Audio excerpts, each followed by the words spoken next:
Let us spill this already spilled juice. Guys, this is an update on the case of assault and setting dogs on employees, right? This update says by MDN News. It says the bail application for former Piet Groenewald and his son Stefan has been dismissed in Groblersdal, Limpopo. The two will remain in custody and return to court on the 11th of March. Groenewald and his son are facing charges of assaulting and setting dogs on an employee.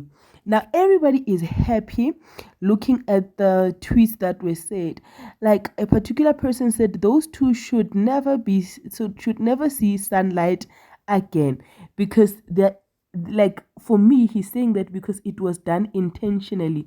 But what do you think will happen to them? Because their bail application keeps on being denied, but it looks like the case is not moving as it should. Let me know.